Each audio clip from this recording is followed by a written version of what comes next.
I'm exhausted. It is Monday, August 28th or something like that. It's the first day of my last year of grad school.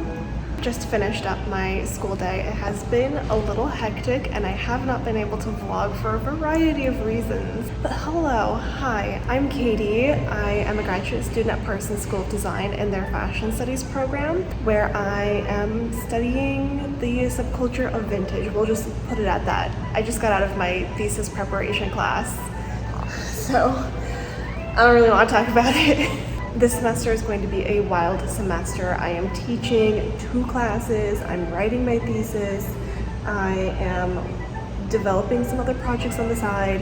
Today was the first day getting adjusted to life back in the city and on campus because I spent the entire summer in California. I have a lot of work to do this evening, but I am exhausted. James has a cold, my fiance has a cold, so I'm worried I might be coming down with something, which I really don't want that to happen. So we're gonna go home, we're gonna rest, we're going to do some work. So welcome to the final year at Parsons.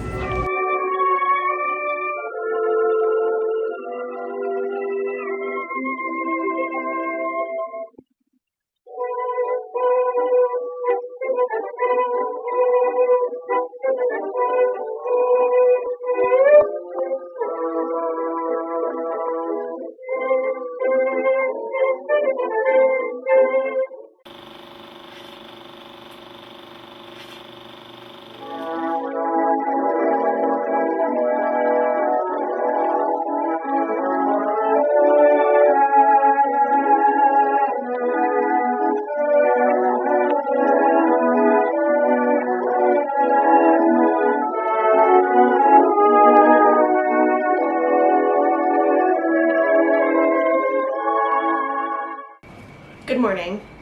It is now Tuesday, first week of school. I kind of checked in yesterday, but not really. It was not really chaos, it was just really busy. I crashed when I got home. I was exhausted. Sounds like egg and exhausted. Eggy sausage. Eggy sausage. I was an eggy sausage. I rarely film from this angle because it puts you closer to the windows. The closer you are to the windows, the more likely it is that you're gonna hear like the honking and the air conditioning, and I'm a mess. A few things. Let's review yesterday, talk about getting ready for the new semester, and then catch you up on today. So, yesterday was the first day of class of my last year of grad school. The exciting thing about this semester, aside from starting my thesis, is that I am teaching this semester. Yay! I applied and was selected for 2 classes as a teaching assistant leading discussion section. I'm going to be teaching history of fashion and intro to fashion studies. So the way that looks is that for history of fashion, I attend the lecture, which is at 10 o'clock in the morning on Mondays. This is an undergraduate class for like mostly sophomores. I don't know what they were thinking when they put it at that time, but I digress. I go to lecture, and then we have our discussion section later on in the week, very similar to what I did as an undergrad at Berkeley, where we would have our lecture and then break up into smaller sections with TAs. I went to a different TA's section that was yesterday, so I could kind of eavesdrop on what class should look like, because to be quite frank, they haven't given us a lot of direction. We're kind of just winging it out here, which is terrifying but also kind of exciting. The students seem to be really engaged, so hopefully it's going to go over well. And then I had the first meeting of my thesis prep class, which is the class that we have to take in the fall, where we write our proposal, we meet our advisor, we write our introduction and our methodology, and we start doing our field work. A lot of students do their field work in the winter break between fall and spring semester, but I'm hoping to do mine in October, so things are going to start moving pretty fast this semester. Then I got home. Like I said, I absolutely crashed, but I did manage to get a little bit of work done, and this morning I woke up and I am not feeling well. James came down with a cold while we were in DC over the weekend, and I'm worried that it's passing on to me, which I'm crossing my fingers it stays away for at least the rest of the day because I am teaching my first section for Intro to Fashion Studies today. And that is the class I want to tell you guys about because I am so nervous about it. It is basically like a flipped classroom where their lecture and their readings and their assignments are all online. So they don't actually go to lecture and meet with the professor. The only person that they meet with in person is me during their discussion section. So yeah, it should be interesting. Then for the rest of the week, I only have class Monday through Wednesday this semester, and then on Wednesday I have wardrobe stories and fashion writing, and then I teach my section for history of fashion. I have less classes this semester, but I am teaching 2 classes, so it should be an interesting mix and probably a little bit busy as I'm going to be starting my research. But in the meantime, I need to retire my summer journal and crack into a fresh new journal, which I'm always excited about. So I'm gonna do that, and hopefully I start to feel better.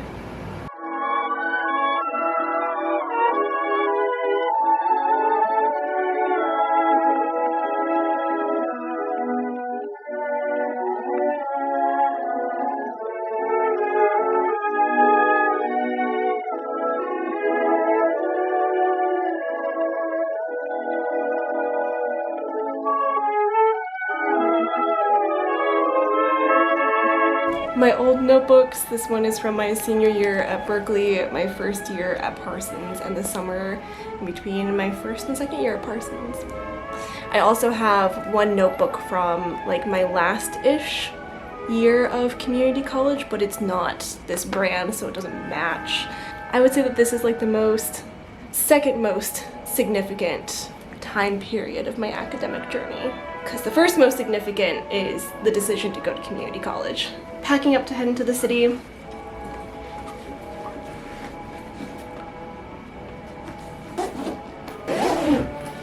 Don't forget my phone.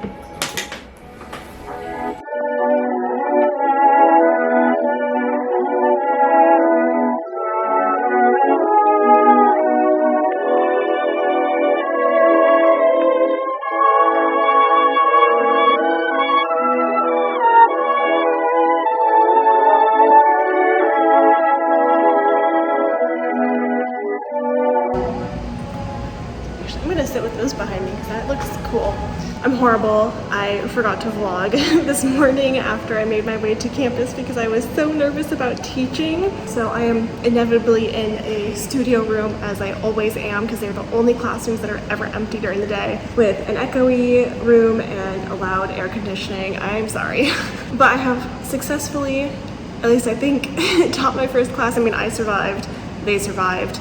There was good discussion, and I did it. I'm definitely coming down with a cold, and I'm gonna go home and rest because tomorrow I have another like really busy day, and I want to hopefully not let this illness progress any further. So I also have to do my readings for the classes that I have.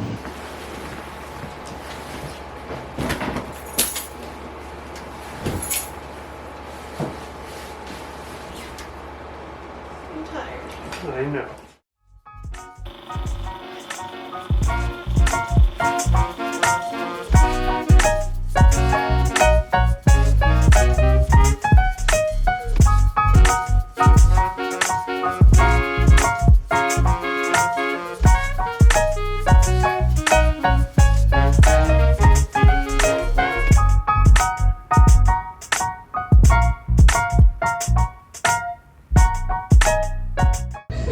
My hair looks rough, but it needs to be washed and it was raining today, so forgive me.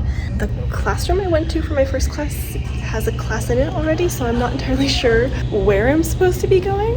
I'm gonna double check the course page and try to find the right classroom. Oh.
here. I'm gonna run to Trader Joe's afterwards and then decide whether or not I need to go home.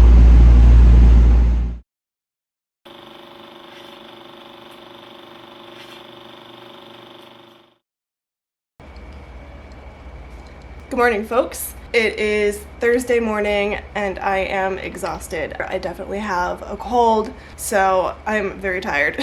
And because I'm very tired and it's been a really long week, well, first of all, I didn't get to teach last night. My professor took over and was like, you can go home. And I was like, oh, thank you. First week back to school is always exhausting. When you have ADHD and you're very tired and you have a lot of thoughts and things that you want to do, it can actually be kind of a really frustrating experience because you know that there's things you need to do and that you want to do, but you can't organize those thoughts. You can't figure out what order to do them in. You can't figure out which ones are important, because they're all just happening at the same time in your head. So I'm currently sitting on the floor in the doorway between the office and the rest of the house, writing on a piece of, like, what is this? Plexiglass?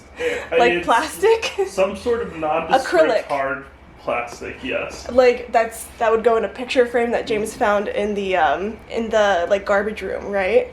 Mm-hmm. And I'm currently working on testing out the Eisenhower matrix for the first time, which is a kind of like planning and prioritization tool that a lot of neurodivergent folks use, where you have these 4 quadrants: urgent and important, important and not urgent, urgent and not important, and not urgent and not important. And I'm trying to categorize all my tasks into this matrix to hopefully help me figure out what to do next and not get so frustrated that I cry, because I definitely wasn't doing that earlier. Nonsense. No tears here. No tears ever. No one's crying. I had some thoughts in the shower about my ADHD approach to the back to school season that I'd like to share with you guys, and I think I want to make that like the title or the theme of the video. But before I can do that, that was one of the thoughts that I needed to organize. I'm gonna write it down here.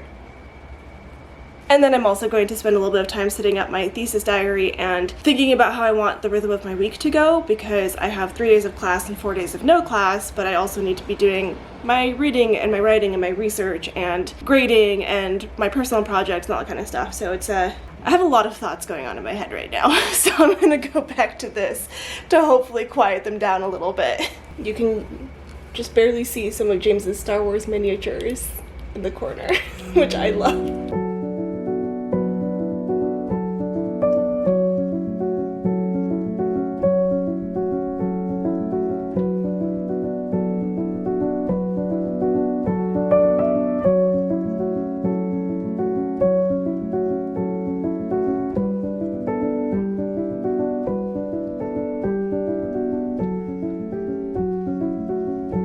I have completed my Eisenhower matrix to-do list for the day. I've already completed one thing, and the other thing is with ADHD and prioritization and to-do lists and getting started. I am not an eat the frog kind of person. I'm a build momentum kind of person, so I start with the smallest task and build up from there. So, booked a library room for a thing that I'm doing with classmates. Now I'm going to do some research for a DEI project that I'm helping with at my community college.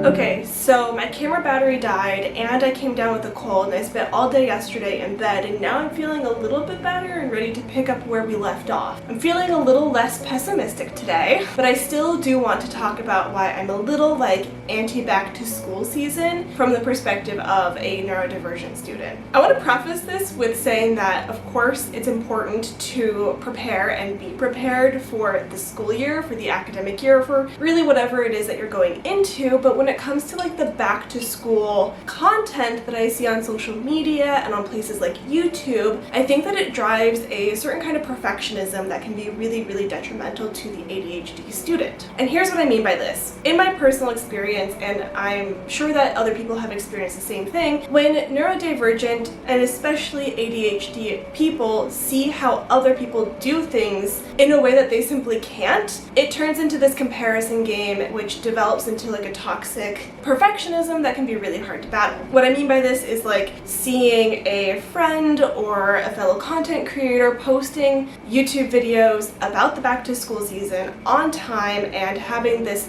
beautiful and perfect system that they have that they know works for them. Meanwhile, I'm over here filming a video on the second week of school, my semester having already started, having done little to no preparation work for the semester, and wondering why I can't be like that. What's wrong with me that I'm not that good at being a student, I guess.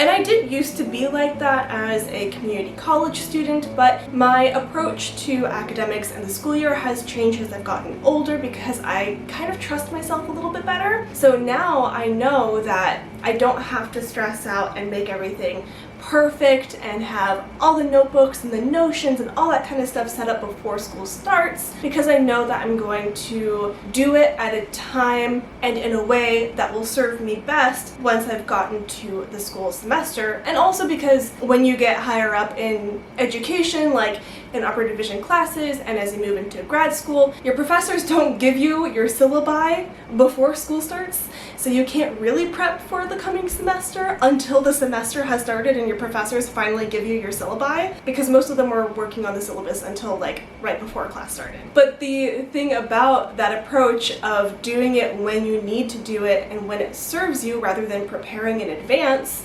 isn't as conducive to creating content as the other approach. I do things kind of in a scattered manner, I suppose. I'll do a little bit here, a little bit there, and a little bit here, until eventually I've gotten to the point where all those like preparatory tasks have been completed, but it takes me a lot longer than other people. That process for me is more of like a 2 to 3 week process, including going into the first week of the semester, whereas for someone else, like the first person that comes to mind is Ruby Granger. She released a Prepping for Oxford video where she prepped over a couple of days. Now, of course, I don't have the behind the scenes insight to see were those 3 consecutive days or were they filmed over a series of weeks, but the point is, the way that it looks and is perceived by most people is that this is a very systematic and organized, linear approach to prepping for something like back to school.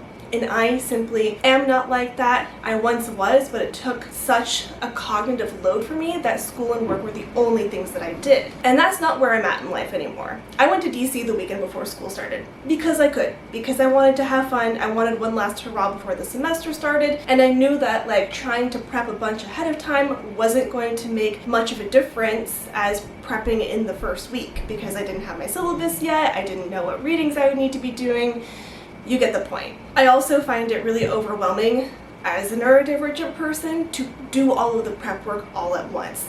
That's a great recipe for like burning out in a day. Like I needed to clean my office space, I needed to clean out my backpack, I needed to update my iPad and clean the kitchen and go grocery shopping, get my hands on some extra school supplies that I didn't have, and speak to professors and check out books, and trying to do all of that all at once would be really difficult for me, especially because I have to go into the city for some of that, and with my sensory needs, going to and from the city can be really difficult. So that is the reason why I am like a little bit anti back to school when it comes to how it's presented on social media. I think another thing is that I have started to really shift my mindset and the way that I think about my ADHD, rather as like something to overcome and be fixed, and rather accepting it more as a disability, which it, in my opinion, really truly is. I know that some people choose to look at ADHD as a superpower, and I think that some components of it can look like that or can be used like that in certain situations, but for the most part, in my experience, my ADHD is much more detrimental to me than it is helpful, despite the fact that it's a part of my personality and I wouldn't live without it. But accepting my ADHD as a disability has kind of helped me shift my attitudes toward